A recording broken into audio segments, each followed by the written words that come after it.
ሚያዝያ 25 ዕለተ እሁድ የምሽት ጸሎት። እግዚአብሔር ስለዚህ ጊዜ እናመሰግንሃለን። አብረህን ስለሆንክ፣ ብርታታችን ስለሆንክ፣ አብረህን ስለቆየ እግዚአብሔር እናመሰግናለን። ኃይል ብርታታችን ሆኖ፣ ኃይል ከኛ ጋር ሆኖ በምንሄድበት ቦታ ሁሉ ሲጠብቀን፣ ሲጋርደን ከኛ ጋር ስለቆየ እናመሰግንሃለን። እግዚአብሔር ሆይ የጠላት ውጊያ፣ ጠላት የወረወረው ዛቻ አልደረሰብንም። እንደ ጠላት ግፊያ አልወደቅንም። እንደ ጠላት ሐሳብ እግዚአብሔር ሆይ ታሪካችን አላበቃም። ነገር ግን በአንተ ቸርነትና በአንተ ምሕረት የተነሳ ሕይወታችን ቀጥሏል። በአንተ ምሕረትና በአንተ ቸርነት የተነሳ እግዚአብሔር ሆይ ጨምረናል። ካየንበት ቦታ ከወደቅንበት ቦታ ተነስተናል። ተስፋ ከቆረጥንበት ቦታ እግዚአብሔር ሆይ ተነስተን መራመድ ሆኖልናል። ይህም ካንተ የተነሳ ነውና እግዚአብሔር ሆይ እናመሰግንሃለን። ቸር አባታችን ሆይ ሁል ጊዜ የምትራራለን፣ የምትመራን መልካም እረኛችን እግዚአብሔር ሆይ እናመሰግንሃለን። እንደ ጠላት ዛቻ ቢሆን እንደ ጠላት አመጣጥ ቢሆን ኖሮ እግዚአብሔር ሆይ ማለቂያችን ድሮ በሆነ ነው።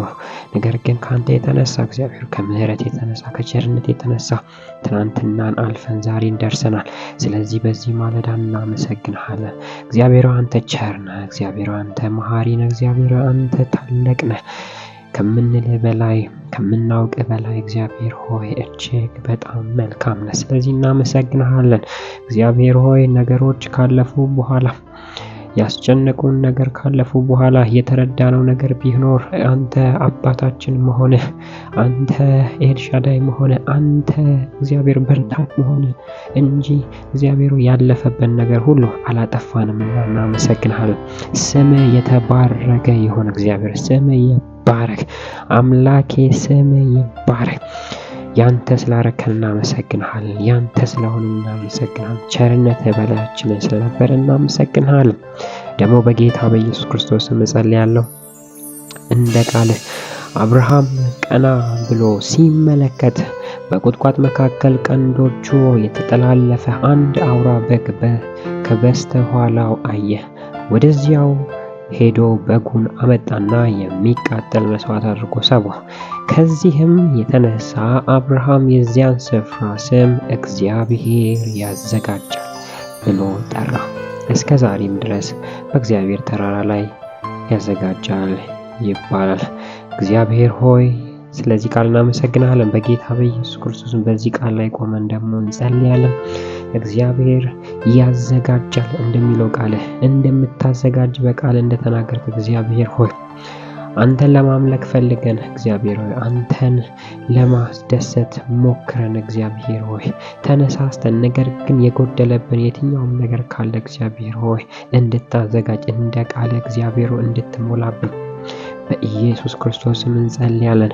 ባሪያ አብርሃም እግዚአብሔር ሆይ ለአንተ ለመሰዋት በመጣበት ጊዜ ልጁ ይስሐቅ ሲጠይቀው እንጨቱስ አለ ግን የሚሰዋው የት አለ ሲለው፣ ነገር ግን እንደዚህ ያለ አንተን ታምኖ እግዚአብሔር ያዘጋጃል። ጌታ እግዚአብሔር ዛሬም እንዲህ ይላለሁ፣ እግዚአብሔር ሆይ አዘጋጅልን። እግዚአብሔር ሆይ አዘጋጅልን። ላንተ ምን መስዋዕት ላንተ መስዋዕት የምናደርገው እግዚአብሔር ላንተ በመስጠት የምናገለግለው እግዚአብሔር ሆይ ላንተ ለመስጠት ብለው ለቤት ቀንተው ሊሰጡ ተነስተው ጉለት ያጋጠማቸው እግዚአብሔር በኢየሱስ ክርስቶስ ስም ይሰጡ ዘንድ እንድትባርካቸው እንድታዘጋጅላቸው ገበታን በፊታቸው እንዲዘጋጅላቸው መርጠው እግዚአብሔር በኢየሱስ ክርስቶስ ስም እንዲባረኩ አባት ሆይ እጸልያለሁ።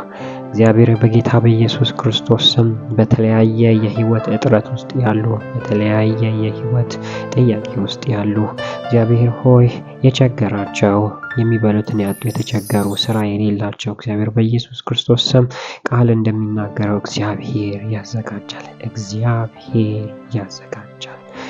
እግዚአብሔር ሆይ በኢየሱስ ክርስቶስ ስም ጀሆቫ ጃይራ እንደ ስም እግዚአብሔር በኢየሱስ ክርስቶስ ስም ለነሱ የሚሆነውን እግዚአብሔር በቤት ተተክለው በአንተ ደስ እያላቸው እንዲኖሩ የሚያደርጋቸውን ነገር እንድታዘጋጅላቸው፣ መልካም ማዕድ እንድታዘጋጅላቸው ካንተ የሆነ እግዚአብሔር ሆይ የሰው ንክኪ የሌለበት ቀጥታ ካንተ የሆነውን በረከት ጌታ እግዚአብሔር ሆይ እንድታዘጋጅላቸው እንጸልያለን። ወጣቶች እግዚአብሔር ሆይ በተለያየ የስራ መስክ ላይ መሄድ የሚፈልጉ እግዚአብሔር ሆይ በተለያየ ስራ ላይ የተሰማሩ ወጣቶችን እግዚአብሔር ሆይ ከስራቸው አቅም ጋር የሚሆነውን የሚመጣጠነውን ቤተሰባቸውን ሊረዱበት የሚችለውን ኢኮኖሚ ቤተሰቦቻቸውን እግዚአብሔር ሆይ ሊቀልቡበት የሚችሉ እግዚአብሔር ሆይ ቤተሰቦቻቸውን አባትና እናቶቻቸውን ያስደስቱበት ይችሉበት ዘንድ የተለያየ የኢኮኖሚ በሮች እንድታዘጋጅላቸው እግዚአብሔር ሆይ በኢየሱስ ክርስቶስ ስም እንጸልያለን። እግዚአብሔር በተለያየ የእርዳታ ተቋም ያሉ አረጋውያንን የሚረዱ ጌታ እግዚአብሔር በኢየሱስ ክርስቶስ ስም የሚያስፈልጋቸውን ነገር ሁሉ እንድታዘጋጅላቸው እግዚአብሔር ሆይ የእጆቻቸው ስራ እንዲባረክላቸው እንጸልያለሁ። ጌታ እግዚአብሔር ሆይ በተለያየ ስልጣን ላይ ያሉ ቤተክርስቲያንን በሚመሩ እግዚአብሔር ሆይ ቤተክርስቲያንን ለመስራት ባቀዱ ቤተክርስቲያኖች ላይ እግዚአብሔር ሆይ አንተ እንድታዘጋጅላቸው፣ አንተ እንድትረዳቸው፣ አንተ እግዚአብሔር ሆይ አብረሃቸው እንድትሆን በጌታ በኢየሱስ ክርስቶስ ስም አንተ እንድትረዳቸው እጸልያለሁ። ጌታ እግዚአብሔር ሆይ ደግሞ ልጆች ሆይ የሚማሩ ልጆች በተለያዩ ዩኒቨርሲቲ ያሉ፣ በሃይ ስኩል ያሉ፣ በኤሌመንተሪ ያሉ እግዚአብሔር በኢየሱስ ክርስቶስም ለነሱ የሚሆን ኦፖርቹኒቲ እንድታዘጋጅ እግዚአብሔር ሆይ እድሎች፣ የውጭ ሀገር እድሎች፣ የተለያዩ እድሎች እግዚአብሔር ሆይ ካንተ የሆነ ላንተ ምስጋና የሚሆን ላንተ ክብር የሚሆን እድሎች እንዲዘጋጁላቸው በኢየሱስ ክርስቶስ እጸልያለሁ። በተለያዩ ቀንበር የተያዙ እግዚአብሔር ሆይ በኢየሱስ ክርስቶስ የሚፈቱበት ቀን እንዲሆን ይህንን ማለዳ ጸሎት እንጸልያለሁ። ጌታ እግዚአብሔር ሆይ ስለምታደርግ እናመሰግናለን። አንተ ስለምታዘጋጅን እናመሰግናለን። በልጅ በኢየሱስ ክርስቶስ ስም አሜን።